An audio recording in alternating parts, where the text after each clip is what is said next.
In today's news, CCT funds Jaleel Cameron's university tour. Premier 4 ensures that new change to Cybercrime Act will combat exposure of local porn. A schoolgirl was stabbed in Guyana. Honorable Fraser encourages class action suits against the government. We have your weekly arrest blotter.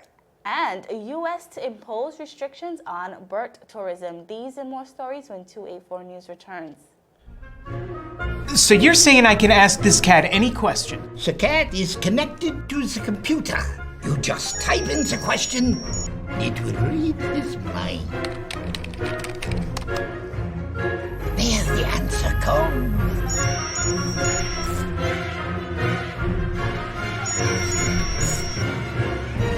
You're the man! I've been looking for this for weeks. Brilliant Hands and Minds tutoring services, one-on-one tutorials in math and English, intense homework assistance, academic enrichment, school projects, effective communication and public speaking development, sign language for adults and children on Saturdays only. Registered with the Virgin Islands High School Certificate Program, Brilliant Hands and Minds can help you too. Offering intense curriculum-based training to help you or your loved ones get their high school diploma. It's time to make your family's education a #1 priority. Hurry, space is limited. Brilliant Hands and Minds Learning Center. We are the trained education professionals.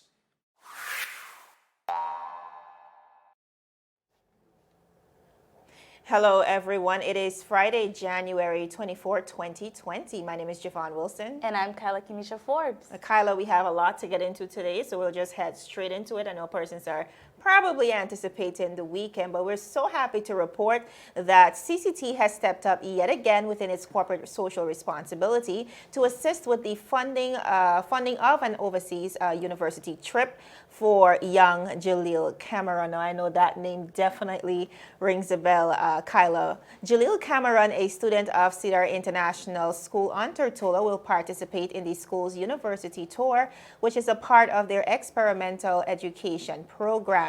Cedar International School's university advisor and preparation teacher, Ms. Roshan Gujar, said, speaking on behalf of Jaleel stands out among his peers as a student that is community-oriented and virtuous.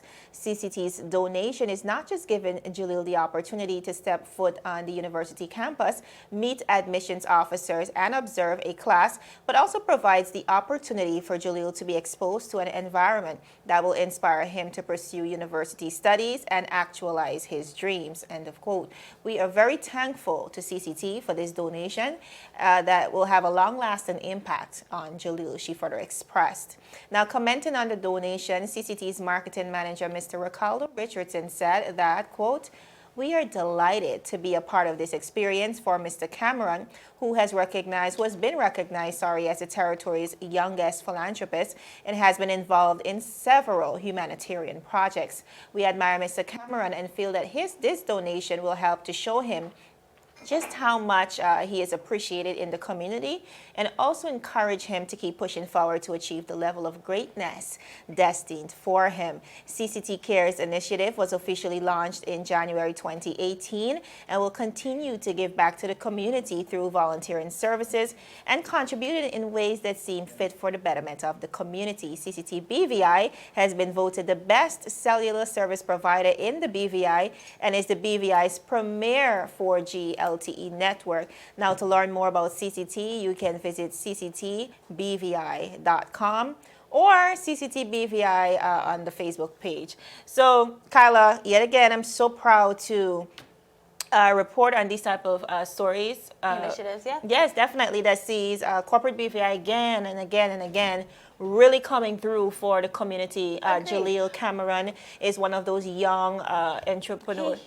He has such a light, and he's a promise. He will be great as he grew as a young man growing up. He has done so much for our community. So companies that are able to give back to young people who are doing so much, I think is definitely amazing. I really do appreciate this. And like you said, you know, Jaleel has served the community, and I'm very happy to see that we can now serve Jaleel Cameron. I agree. Okay, guys, Premier and Minister of Finance Honorable Andrew A. Foy said the new changes to the Computer Misuse and Cybercrime Act will combat against the leakage of local porn. He said perpetrators will be brought to justice. Now, Javon, during the press conference where Miss Honorable Alvaro Maduro Keynes, as she crossed over to the VIP, Yes. they had some conversation about this act. And Honorable Keynes basically was talking about the local porn that was popping up in our community. Yeah. Over the last few weeks, months, a lot of this has been happening. Of course, we've seen Very it. distasteful. Yes, we have been seeing it in the past. What Honorable Kane has said, she basically said that the young girls are getting bolder and bolder, basically. And she's basically frightened by it, you know. Frightened, yes, but I think as a community and as adults, we have a responsibility because we are the ones sharing it, you know? The True. only reason the video is circulating is because we are actively sharing it. Agreed. And you know, some of these girls or some of these children they're on the age, and so a lot of the times they don't know better, and we shouldn't expect a certain level of judgment from them, even though we're expecting them to live up to their best selves. We as adults now have to ensure that we're not playing a part in that process. Right, and she actually spoke about that. She called on the community, older women, to speak to the young girls. But you made a good point where the sharing of it, I think we live in a community where we thrive off of negativity. Yes. And anyone that, you know, even if you receive it on your phone, it can stop there. And the more people that engage in this action and just... the bigger of a problem it becomes, and so that's Agreed. why the Cybercrime Act is coming into place to combat this type of activity, to show persons that they have to take full accountability for their actions, I and agree. that we all have a role to play. Agree. It was actually revealed in the House of Assembly that offenders could receive a maximum of 7 years and a fine not exceeding 200,000 or both if found guilty at the magistrate court. But if perpetrators are found guilty in the high court, the penalties are much higher. Offenders can face up to 14 years behind bars or be fined 500,000 or both if the judge see it necessary. I'm glad to see strict penalties being imposed We have here. to. We have to. I think that's how you set the precedence. I agree. This bill is now awaiting the governor's approval to become a law. So we'll have to see how that goes. Javon. Our viewers still ahead. Premier Foy addresses misleading media houses. They're posting. That's something we're going to get into. That's a lot. And also, a schoolgirl was stabbed in Guyana. All the details coming your way after this commercial break.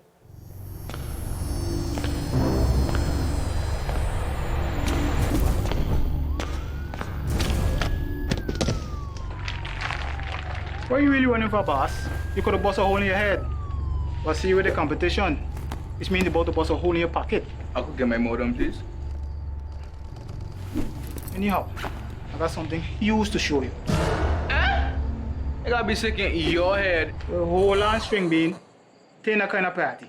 Check this. That's LTE1 for just about everyone.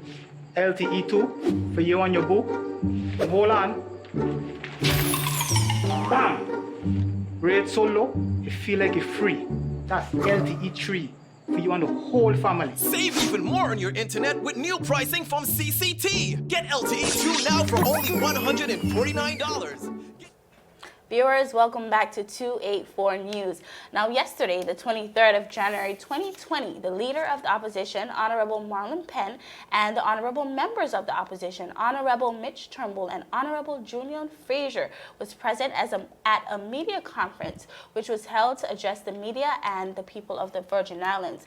Now, Javon, at this press conference, Honorable Julian Fraser, representative for the 3rd District, called on the people of the Virgin Islands to keep the government accountable. He said he even went as far as encouraging the community to file class action suits. We do have some footage from that press conference, so hear what he had to say.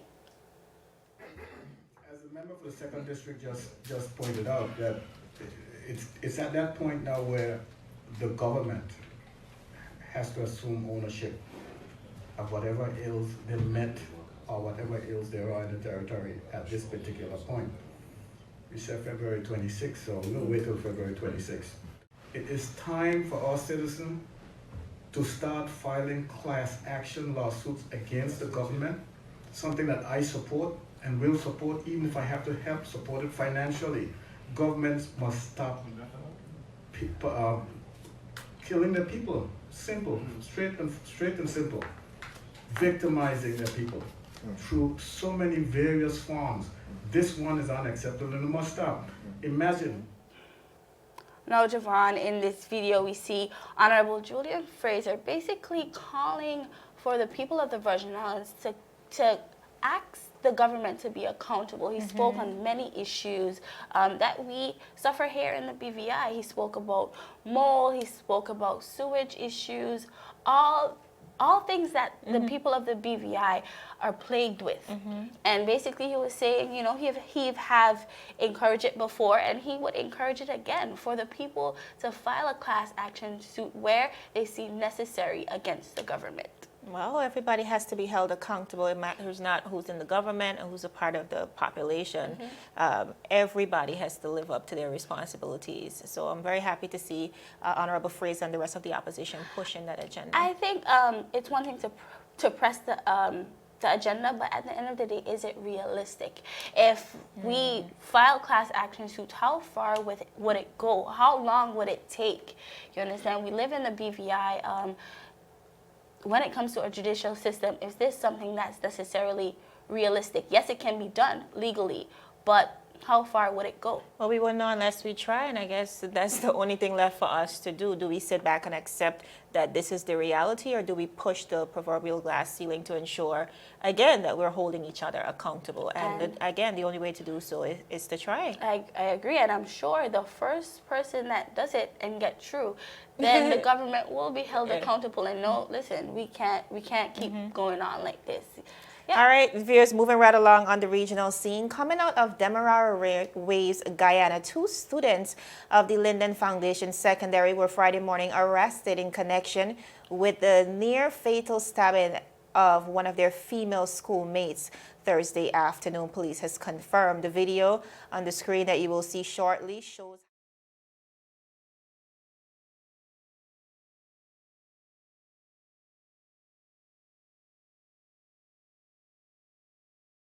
secondary school. The incident occurred in full view, get this, of several students of the school and at least 2 adults who were seen in the video. The wounded student was reportedly in a critical condition and was communicating in a limited manner. Now, Region 10's police commander, Mr. Hugh Winter, told News Talk Radio Guyana 103.1 FM that the students aged 12 and 14 years old were arrested around 7:30 this morning. The Juvenile Justice Act, however, says that no child under the age of 14 years old shall be capable of or guilty of committing an offense. He said that they were in police custody and would be questioned in the presence of their parents and school welfare officers. Winter said investigators have already seen the video and have determined who is the alleged perpetrator. In the video seen on social media, the 6-inch long blade was stuck in the child's back. As blood spurted from the wound, she was rushed to the hospital in a car driven by a public-spirited citizen.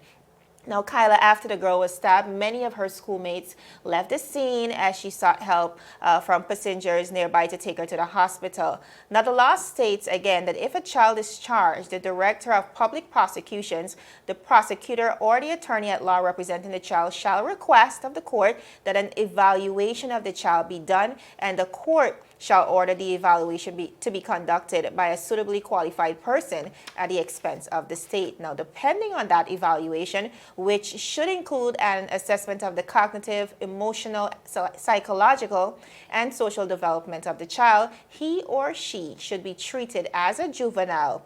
And if the presumption is not rebutted, the court shall refer the child to the director of the the Director of Child Care and Protection Agency, to be dealt with under the Protection of the Children's Act, and the Director of Public Prosecutions shall withdraw the charge. Kyla. So Kyla, devastating a story coming out of Guyana, and we've seen this incident resurface not just in Guyana but across the region. Some instances we've seen a lot of fights even here in the British Virgin Islands, but it really scares us to think about the fact that, first of all, we understand that somewhat this was premeditated for another child to have a 6-inch blade. Did you see that in day? her possession?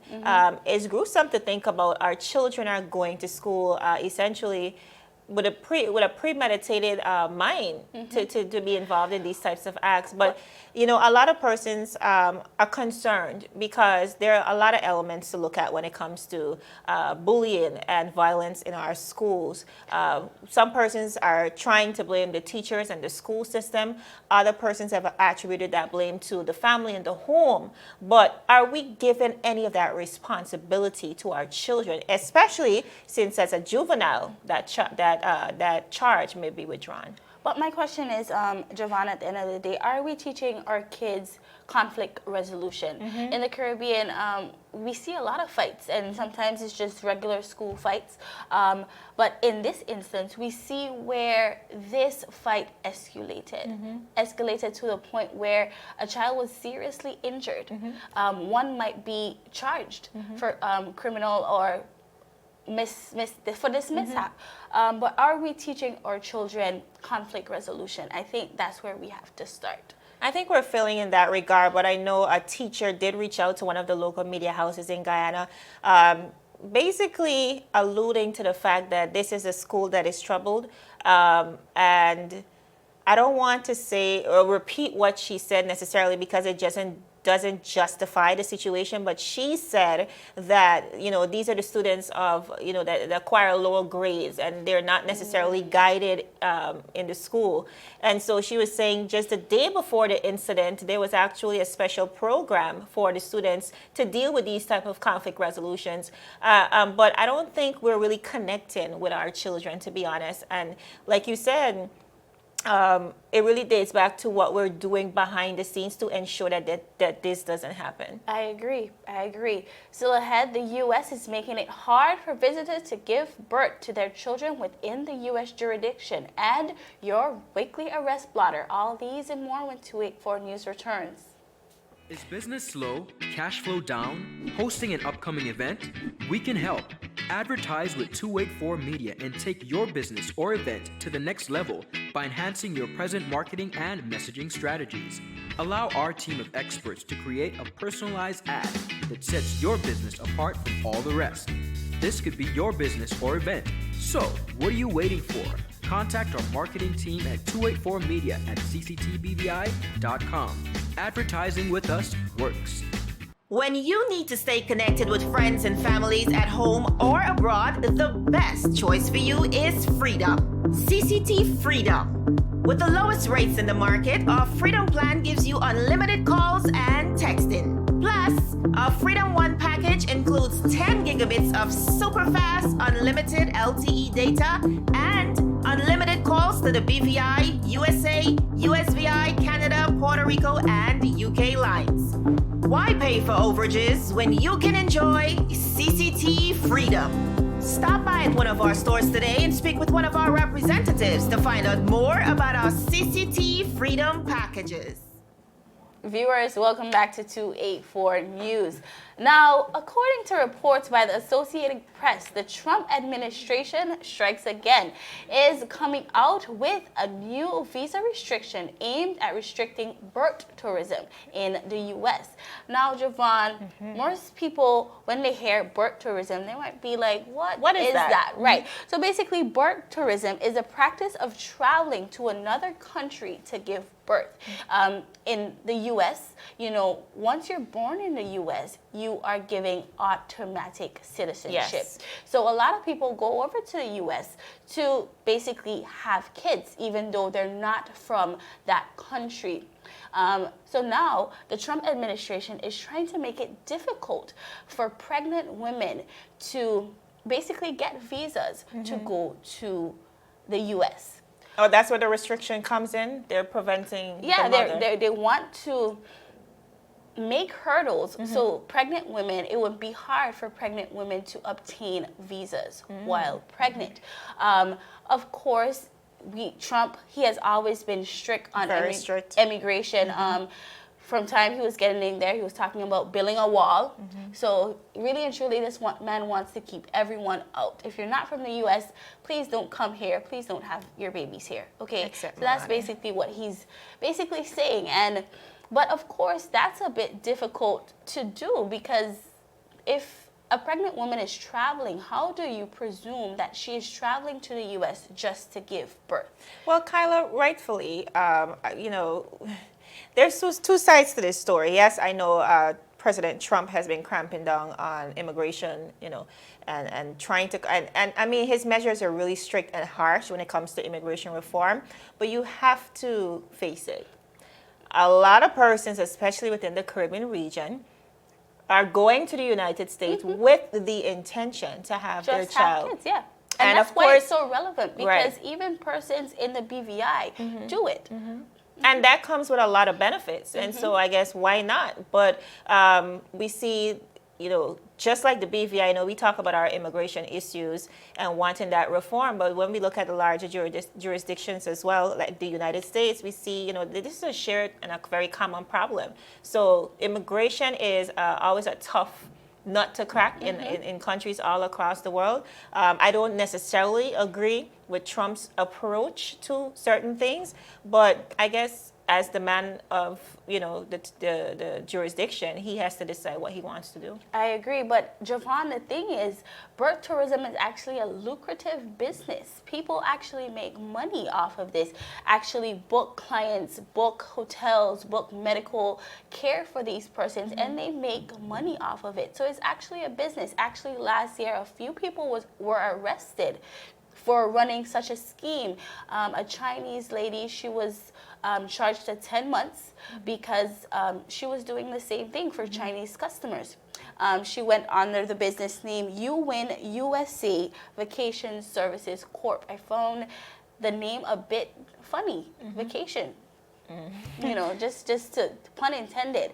Okay, so this is actually a very lucrative business, but the Center of Immigration Studies, a group that advocates for stricter immigration laws, estimate that in 2012, about 36,000 foreign-born women gave birth in the U.S., then left the country.